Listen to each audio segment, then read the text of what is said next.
Okay, welcome to this second screencast on motion in one dimension. We're going to concentrate now on the difference between distance and displacement. Again, be careful, they start with the same root, DIS there, but they're definitely different ideas, different concepts. Okay, so the first quantity, distance, again, is what the odometer on your car would measure, and it's a scalar quantity. It's simply an amount of ground that you've covered, has nothing to do specifically with which way you're going. If you drive to school and back home, the odometer is just going to tell you the total amount of ground, how many miles you've covered during that trip. It's not going to tell you how much you were heading toward school, how much you were heading away from it, how much you were heading east or west. It's just going to give you a total.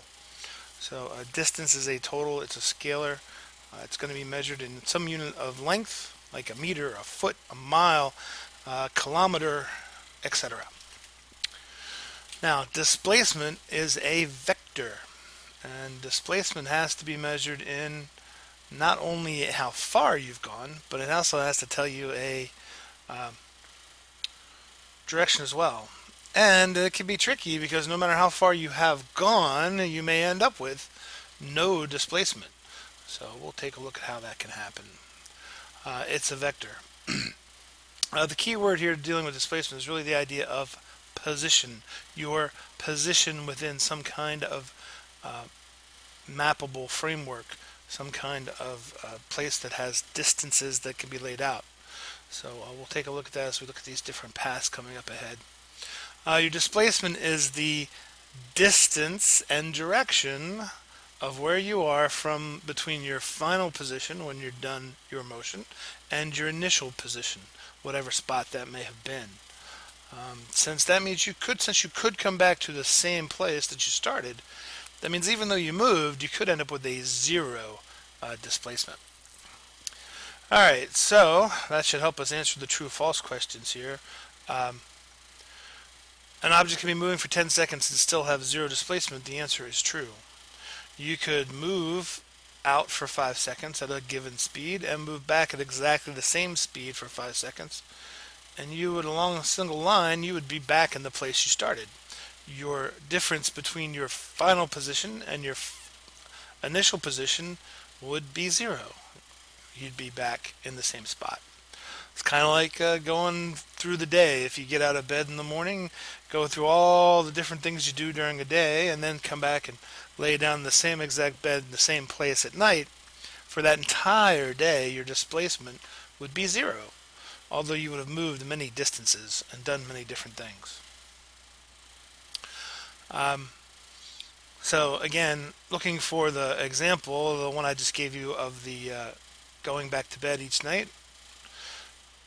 Another good one is hitting a home run. As the batter goes around the base paths, they will travel, in the major leagues, they would travel 90 feet between each base, and add those together, 360 feet. But when they're done, they step back on home plate and they're back right next to where they started in the batter's box in the first place. So for the motion, their total displacement would be zero. Their distance would be 90 plus 90 plus 90 plus 90, or 360 feet. So here's a case where displacement and distance are definitely different. Okay, so here are three paths. We're going to look at which one would your distance travel be different than the displacement. So any case where we can see the path leave the straight line between the 2 points would mean that we would travel more distance in going here than we would if we took the straight line from where we started to where we finished. So path 1, distance and displacement are different. And path 3, we're going off of the straight line there, so that means our distance and displacement have to be different. So the answer here is going to be paths 1 and 3. Now path 2, the distance traveled and the displacement, at least the numerical value, are exactly the same. The difference is that displacement would also have a direction included. So the value of their magnitudes would be the same, but the displacement would have to say to the right or to the east or some additional value for direction.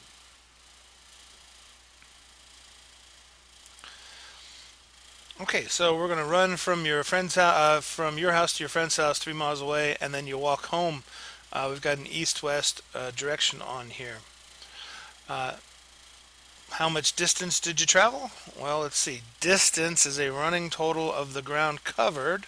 So you went out 3 miles, you went back 3 miles, so your distance was 3 miles. Sorry, 6 miles. Now your displacement, you started here, you ended here. The difference or subtraction between your final position and your initial position is 0. So again, here's another example of where the displacement and the distance are very different. So they're two different concepts, although they are related to each other. So being able to differentiate between two things that are very similar is a key element to being able to understand physics or how the world works.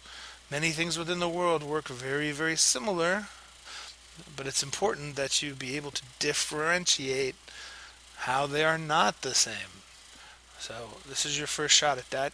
You're going to get a lot more chances as we go through. Okay, so we're going to stop this one here.